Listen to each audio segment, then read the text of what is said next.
dash bat récolte.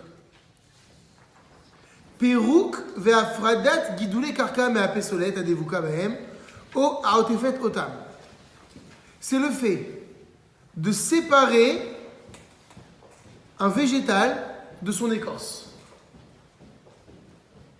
Donc l'écorce est collée au végétal.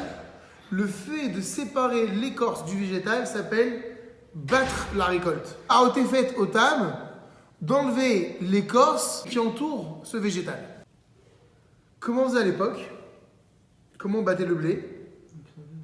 On le tapait. Et quand on le tapait, la graine tombait de l'enveloppe. Ça s'appelle battre le blé. Donc évidemment, j'imagine que vous avez en tête maintenant toutes ces questions. Est-ce que je dois enlever une écorce de clémentine? Ça s'appelle dash. On a dit qu'est-ce que c'est dash? C'est le fait de séparer un végétal de l'écorce. On va voir dans quel cas est-ce que je peux, dans quel cas je ne peux pas. Shimusha Bamishkan, quelle en était l'utilisation dans le temple? Dashu et Tasamanim, pareil, on battait les végétaux pour pouvoir ensuite les utiliser pour la couleur des tentures du Mishkan. Adash Beshabbat Tevua, celui qui bat une récolte pendant Shabbat. Alors regardez la parenthèse. Chez Dochek Velochetz Bakelipa Amechasa et Garine Atevua.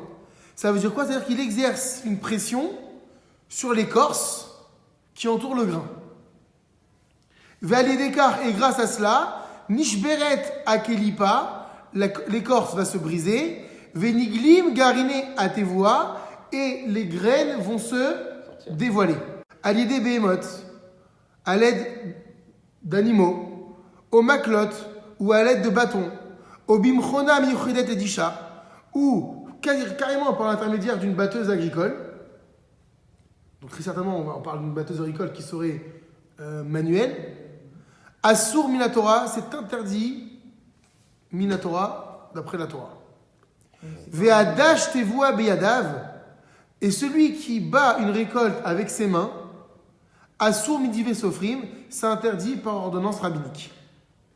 Ochel, sheyesh alav klipa kasha, she'ena devukabo, ve'aderech leoti klipato zman ma kodem achilato, ou marseno kalouf ad she'ata achila, kegon botnim ou shkedim biklipa kasha, she'rubam nimkarim keshem kelufim kitvua, en nishbor aklipa bichli amiyuchad, ve'lo bechapot yadav kedarko, av sherotze leochlam miyad. Et là, yishbor aklipa berachet beotav, un fruit dont l'écorce est dure, mais cette écorce n'est pas collée au fruit. Et ce fruit-là, on a l'habitude de le décortiquer, de l'entreposer un certain temps avant sa consommation. Comme on a dit, on a donné l'exemple des cacahuètes ou des amandes, dont la plupart sont vendus sans écorce, comme le blé. Quand j'achète le blé, il est sans écorce. Et bien, on a dit que ces fruits, on n'aura pas le droit de les décortiquer avec un ustensile qui est prévu à cet effet, et ni même avec la force de la paume de la main, comme on le fait habituellement.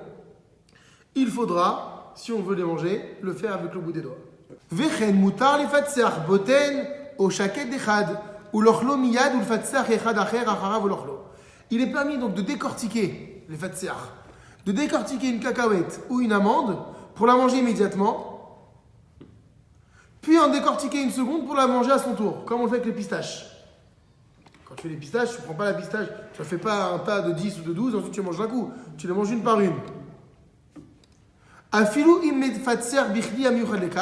Même si on utilise pour décortiquer ce fruit-là un ustensile dédié à cela,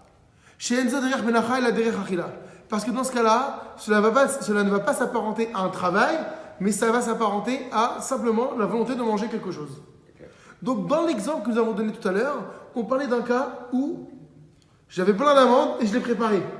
Mais quand c'est pour le faire tout de suite, je prends mon amande et je veux la manger une après l'autre, j'ai le droit même d'utiliser un ustensile pour ça. Donc, si on doit récapituler tout ce qu'on a dit, il y a d'abord les fruits qui ont une écorce dure, mais qui ne vont pas se manger dans l'immédiat, qu'on va entreposer. On a donné l'exemple des amandes et des cacahuètes.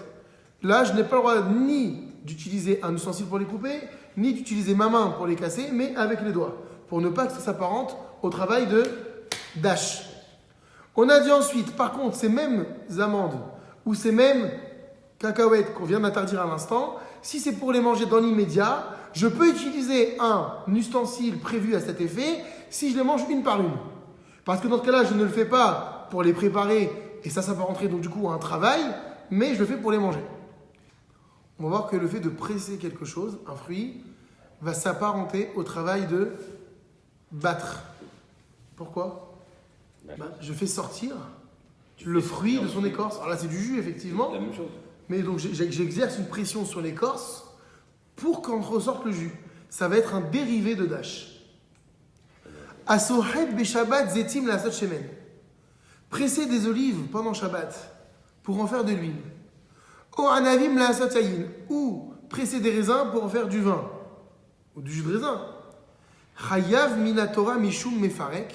On est coupable, d'après la Torah, au titre de mefarek. Mefarek, littéralement, en français, ça veut dire décharger.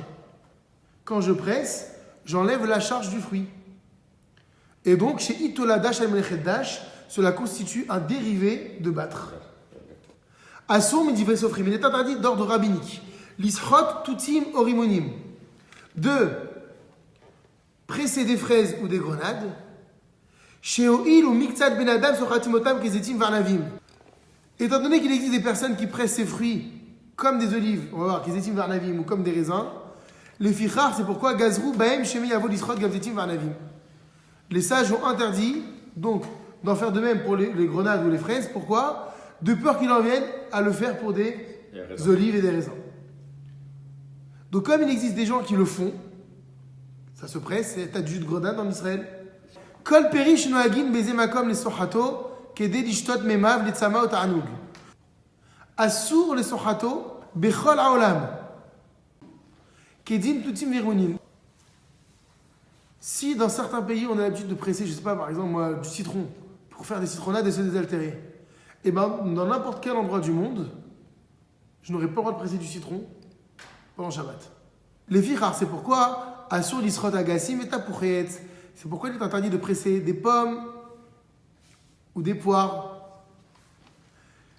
Chez Yesh Mekomot, Shergilim les Sahadam, parce qu'il y a des endroits dans le monde où on fait des jus de pommes et des jus de poires. Vechen mango va ananas, ainsi il en va pour les mangues, les ananas, etc. Vechayotze beilou. Chez Derech les Sahadam les mehem, parce que l'habitude veut qu'on les presse pour en récolter le jus. Assur les Sahadam, midivré sofrim cholalam. Il sera interdit de les presser d'ordre rabbinique dans le monde entier.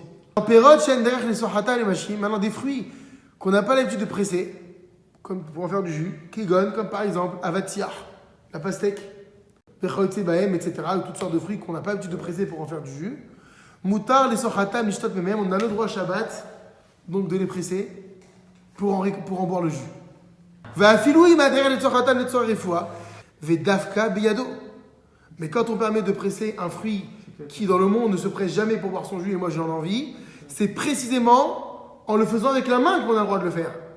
Avalo bemasreta yadanit, mais pas avec un pressoir même manuel. Mutar lisrot eshkol anavim beshabat, les torkedera shieshba tafshil, ou les torkeara shieshba ochalim. Il est permis de presser une grappe de raisin pendant Shabbat au-dessus d'une casserole qui contient un aliment. Pourquoi ? Parce qu'un mashké, un liquide, à baletoch ochel, qui va venir agrémenter un aliment, qui ochel est considéré comme l'aliment lui-même. Donc on prend l'exemple du citron. J'aurai le droit de prendre ce citron avec la main et d'assaisonner avec ce jus de citron ma salade ou autre chose. Pourquoi ? Parce que dès lors que ce jus est destiné à un aliment, ce jus devient l'aliment lui-même. C'est plus un jus. C'est pourquoi la halakha le permet. Le fichar, c'est pourquoi moutar lisrot tapuzim. Il sera permis donc de presser des oranges, des torsalades pérotes, qui aident les atrimo, au-dessus d'une salade de fruits pour donner du goût. Ou bilvad, mais à condition, sheyerov amashke nivla baochel, à condition que la majorité de ce jus qui va découler de ce fruit que je presse sur l'aliment soit en majorité avalé par l'aliment que j'arrose. Donc la majorité du jus qui sort de ce fruit doit être absorbé par l'aliment. Moutar l'israt dimonim Shabbat. Il sera permis donc de presser des citrons pendant le Shabbat, à filou les mashkés. Même si c'est pour le jus, même si c'est sans le mettre au-dessus d'un aliment. Pourquoi? Kevan she'en aderer les sochatam, parce que c'est pas l'habitude de presser des citrons pour boire le jus tel quel. Kedé lishtotam kemoshem. On connaît pas les gens qui vont prendre le citron direct, sans mettre l'eau, sans mettre tout ça. La halakha va mahmir, celui qui fait preuve de rigueur à l'atzmo sur lui-même. L'isrok limon rak al gabe ochel, en s'autorisant uniquement de presser des citrons au-dessus d'un aliment, comme on l'a dit juste avant, tavo à la bracha, que la bracha vienne sur lui. Donc c'est mieux de faire preuve de rigueur. Mais ikara din mutar limtso be shabbat be piv amitz shebetoch anavim o bishar perot omdim le mashkim. D'après la halakha stricte, il est permis pendant Shabbat limtzotz d'aspirer directement avec la bouche amitz shebetoch anavim, le jus qui se trouve dans le raisin ou dans d'autres fruits. Ça ne va pas s'apparenter à presser chez Enderer Srita Bekar, car ce n'est pas de cette manière qu'on presse habituellement le fruit. On va marmir chez l'olimtsat anavim. Maintenant, celui qui fait preuve de rigueur et que même dans ce cas-là, avec la bouche directement, il s'abstient de le faire. Ta voix la bracha, que la bracha vienne sur lui. Donc, on voit, c'est une mesure de rigueur qui est bonne à prendre. Aval, charperot, mais les autres fruits, kegon, tutim, comme les fraises, virimonim et les grenades, verotebem, etc. Chez Seritatam, Asura, Medivre Sofrim, dont la pression n'est interdite que d'ordre rabbinique, Moutar, c'est permis de le faire. Vedavka, Keshe Motzetz, Anavim, derrière Yenika, Veno Marnissam, les vives. Et précisément, c'est lorsqu'il aspire le raisin en tétant, sans le mettre dans la bouche. Aval im machnissam les fives, s'il le rend dans sa bouche, ou motsetz à mashke, et il aspire à partir du fruit qui est à l'intérieur de sa bouche le jus, ou mashlich achartsanim veazagim, et qu'ensuite il rejette les pépins et la peau, donc ça s'appelle derech ma'achalou, ça fait partie de l'action de manger, on n'est plus du tout dans la pression, ou moutar les koulalma, et ça c'est permis d'après tout le monde, il n'y a pas lieu d'être rigoureux sur cela.